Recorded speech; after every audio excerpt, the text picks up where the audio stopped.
उत्तराखंड में 2027 के विधानसभा चुनाव को लेकर बीजेपी संगठन को जमीनी स्तर पर मजबूत करने की कवायद में जुट गई है। पार्टी ने अपनी मोर्चा और प्रकोष्ठों को नई जिम्मेदारियां सौंपते हुए गांव-गांव तक पहुंच बनाने की रणनीति तैयार की। इसी कड़ी में बीजेपी का एनजीओ प्रकोष्ठ अब हर रविवार एक गांव में पहुंचकर युवाओं से सीधा संवाद करेगा। बीजेपी प्रदेश महामंत्री कुंदन सिंह परिहार के मुताबिक सभी प्रकोष्ठों की कार्य योजना तैयार कर उन्हें अलग अलग जिम्मेदारियां दी गई हैं।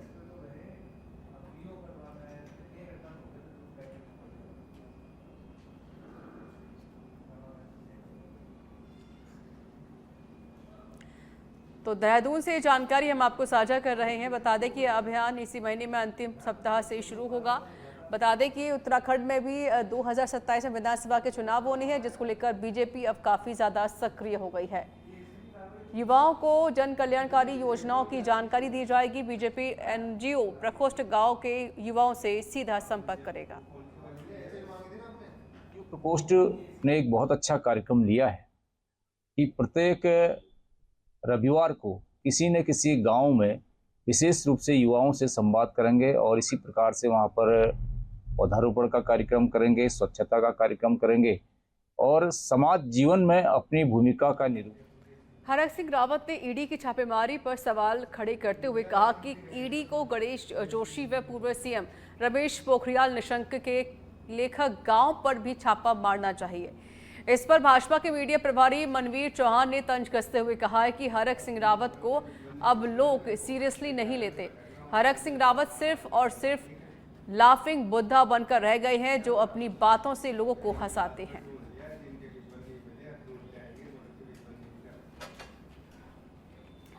इंदिरा गांधी राष्ट्रीय मुक्त विश्वविद्यालय यानी कि इग्नू की कुलपति प्रोफेसर उमा कांजीलाल ने देहरादून क्षेत्रीय केंद्र का दौरा किया है।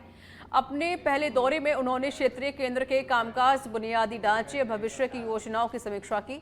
कुलपति ने बताया कि साल 1999 में स्थापित देहरादून क्षेत्रीय केंद्र वर्तमान में पूरे उत्तराखंड में 21 स्टडी सेंटर संचालित कर रहा है। वहीं देश विदेश में करीब 40 लाख विद्यार्थी इग्नू से जुड़े हुए हैं।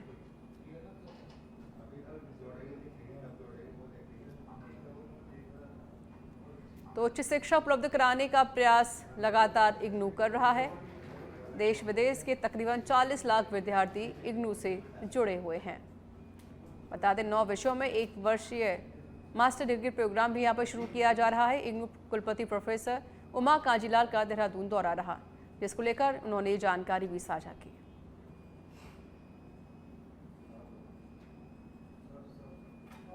बहुत अच्छा लगा। मैं देख रही हूँ इसका बिल्डिंग काफ़ी अच्छा है और काफ़ी अच्छी जगह में, लोकेलिटी में ये मिला है। जैसे आप सब जानते हैं, ये पहले आई थिंक 1999 से ये सेंटर बना है और पहले लखनऊ के साथ जुड़ा हुआ था जब उत्तराखंड हुआ है थे उसमें। और जो कवर कर रहे हैं मैं देख रही हूँ उसमें आई मीन 21 स्टडी सेंटर्स हैं और स्पेशली हमारे लिए इम्पोर्टेंट है ये क्योंकि पूरा उत्तराखंड को कवर। देहरादून में डेंगू के मामलों को लेकर स्वास्थ्य विभाग ने राहत की खबर दी है। मुख्य चिकित्सा अधिकारी डॉक्टर मनोज कुमार शर्मा के मुताबिक जिले में अब तक कुल 62 डेंगू पॉजिटिव मामले सामने आए हैं। इनमें 32 मरीज देहरादून के हैं, जबकि 30 मामले दूसरे जिलों या राज्यों से जुड़े हैं। वर्तमान में जिले में डेंगू के सिर्फ 5 एक्टिव केस हैं। कुछ समय पहले ये संख्या 10 थी। राहत की बात यह है कि 5 मरीज स्वस्थ होकर घर लौट चुके हैं और अस्पताल में भर्ती सभी मरीजों की हालत सामान्य बताई जा रही है।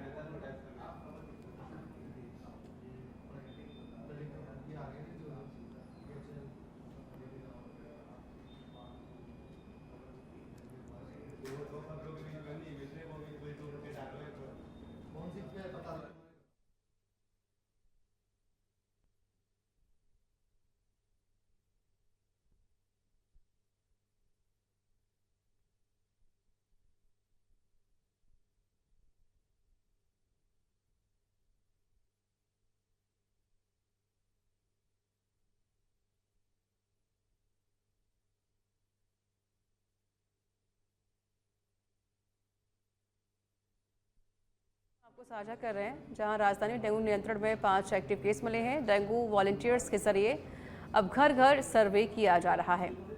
बता दें कि कुल 62 केसों में से 30 केस बाहर के बताए जा रहे हैं।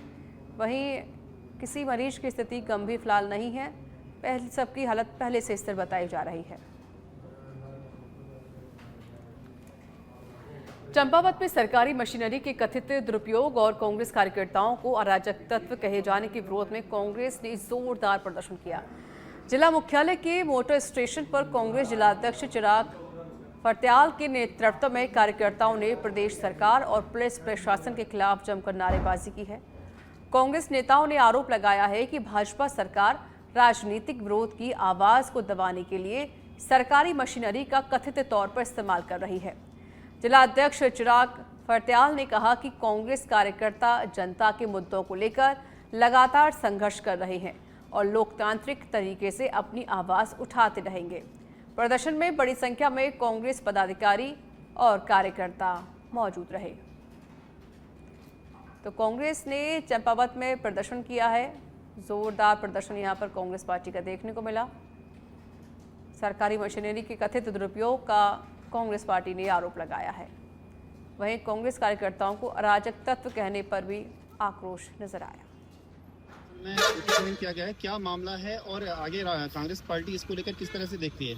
आज इस प्रकार जब हमारे राष्ट्रीय अध्यक्ष मल्लिकार्जुन खड़गे जी का हल्द्वानी दौरा था, तो उस दौरे में जो नैनीताल जनपद के एसएसपी थे, उनके द्वारा भारतीय जनता पार्टी का एजेंट बनकर भारतीय जनता पार्टी का एक जिलाध्यक्ष समझिए उन एसएसपी को, जो लगातार भारतीय जनता पार्टी की सरकार को और भारतीय जनता पार्टी के लोगों को मजबूत करने का काम कर रहे हैं और वो लोकतंत्र के लिए काफ़ी नुकसान कर रहे हैं। वहीं चंपावत में कांग्रेस कार्यकर्ताओं ने जोरदार प्रदर्शन किया। सरकारी मशीनरी के कथित दुरुपयोग के आरोप लगाए। लोकतंत्र में विपक्ष की आवाज उठाने की मांग की गई। चलिए खबरों में आगे बढ़ते। कांवड़ मेला 2026 के बाद हरिद्वार में सफाई व्यवस्था को लेकर नगर निगम युद्ध स्तर पर जुटा हुआ है। प्रशासनिक आंकड़ों के मुताबिक इस बार तकरीबन 4 करोड़ 80 लाख शिव भक्त जल लेकर अपने गंतव्य की ओर रवाना हुए हैं। इस दौरान हर की पेड़ी क्षेत्र और शहर में करीब 7,000 मीट्रिक टन यानी लगभग 7 लाख किलो कूड़ा पीछे छूट गया। वहीं कूड़े की सफाई के लिए नगर निगम की टीमें लगातार अभियान भी चला रही हैं। मुख्य नगर आयुक्त नंदन कुमार ने बताया है कि हर की पेड़ी क्षेत्र को लगातार साफ किया गया है और तकरीबन साफ भी हो चुका है और अलग अलग स्थानों पर टीमें युद्ध स्तर पर काम भी कर रही हैं।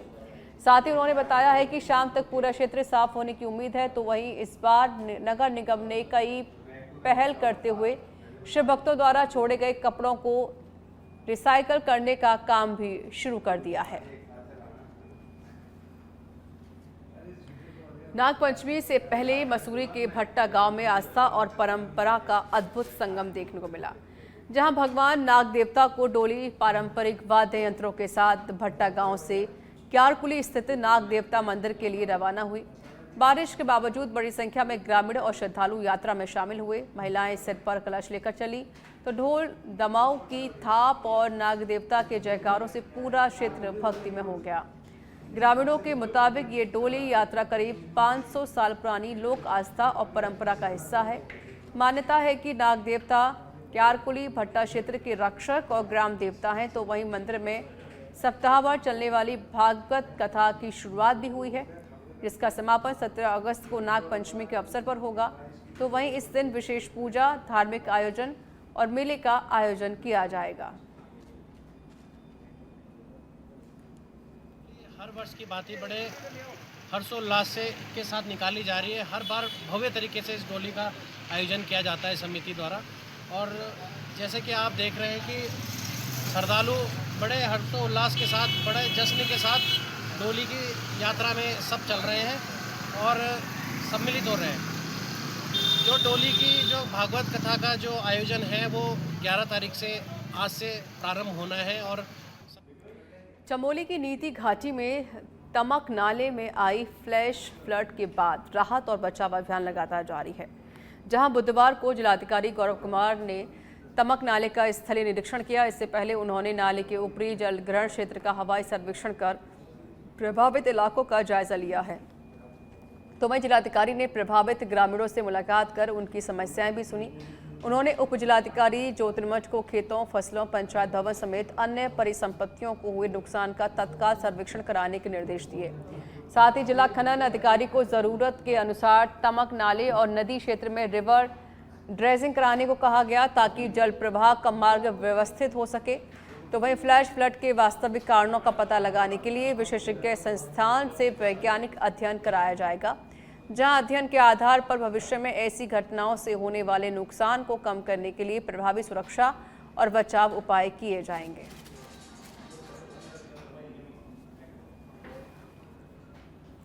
लंबे इंतजार के बाद 7 अगस्त 2026 को कांग्रेस हाईकमान ने उत्तराखंड के लिए नई जम्मू प्रदेश कार्यकारिणी घोषित कर दी है। कांग्रेस पार्टी नई कार्यकारिणी को आगामी 2027 के विधानसभा चुनावों के लिए बेहद अहम मान रही है। तो वहीं भाजपा ने कांग्रेस की कार्यकारिणी पर तंज कसा है। भाजपा विधायक विनोद चमोली ने कहा कि कांग्रेस में पदों की बाढ़ आ गई है। भारी संख्या में पद देना यही दर्शाता है कि कांग्रेस के हर कार्यकर्ता को कुछ न कुछ बनाना है।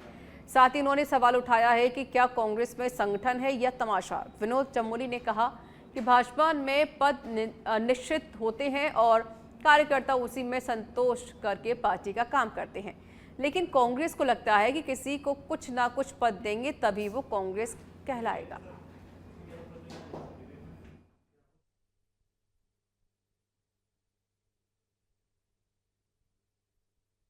मसूरी में कांग्रेस ने एक निजी सभागार में प्रेस कॉन्फ्रेंस करके कैबिनेट मंत्री गणेश जोशी के खिलाफ मोर्चा खोल दिया है।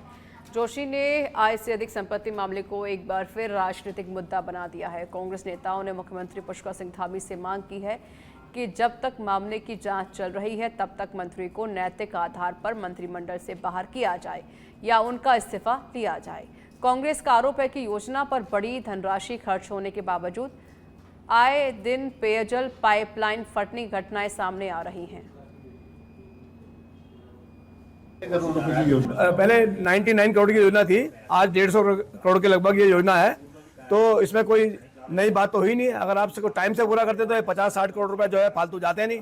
तो इसी तरह जो है जितने जो काम है और भी काम है, सड़कें हैं, ये है, तो ये सब चीज़ें आप ये देखिए कि कांग्रेस ने भी काम कराए। ये सड़कें जो आप देख रहे हैं आज, ये जो बनी सड़कें, जो मसूरी रोड है, आज से 10 साल पहले कौन सड़क टूटी बताइए। उत्तराखंड के गदरपुर तहसील परिसर में एसआईआर प्रक्रिया को लेकर कांग्रेस कार्यकर्ताओं ने धरना प्रदर्शन किया है, जहां कांग्रेस नेताओं ने मतदाता सूची में नाम हटाने के लिए फॉर्म 7 के जरिए लगाई जा रही कथित आपत्तियों पर सवाल उठाते हुए पूरे मामले की निष्पक्ष जांच की मांग की है। इस दौरान वरिष्ठ कांग्रेस नेता राजेंद्र पाल सिंह ने आरोप लगाया है कि दिनेशपुर और गुलरभोज क्षेत्र में फॉर्म 7 के जरिए आपत्तियां लगाने का काम योजनाबद्ध तरीके से किया जा रहा है। तो वहीं पूर्व विधायक प्रेमानंद महाजन ने कहा कि देहरादून स्थित इलेक्शन वॉर रूम से जानकारी मिलने के बाद कांग्रेस कार्यकर्ता तहसील पहुंचे और आपत्तियां लगाने वालों की जांच की मांग की गई। प्रदर्शन के बाद कांग्रेस नेताओं ने एसडीएम को ज्ञापन सौंपकर मामले में कार्रवाई की मांग की।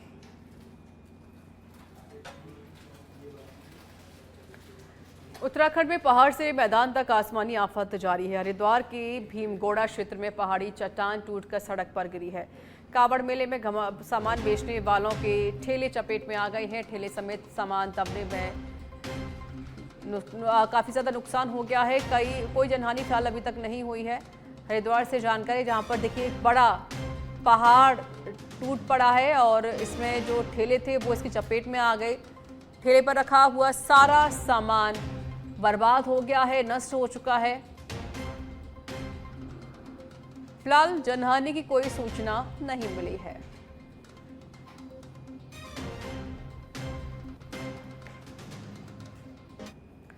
उधम सिंह नगर के जसपुर में महाशिवरात्रि के पावन पर्व पर डाक कावड़ियों की धूम देखने को मिल रही है। सुबह से ही बड़ी संख्या में डाक कावड़िए जसपुर पहुंच रही हैं, जिसके चलते पूरा शहर भोले के जयकारों से शिवमय नजर आ रहा है।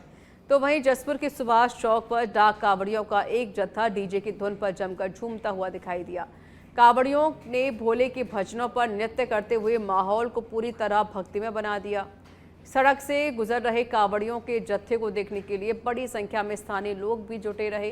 तो वहीं हर हर महादेव और बम बम भोले के जयकारों से पूरा वातावरण भक्तिमय नजर आया।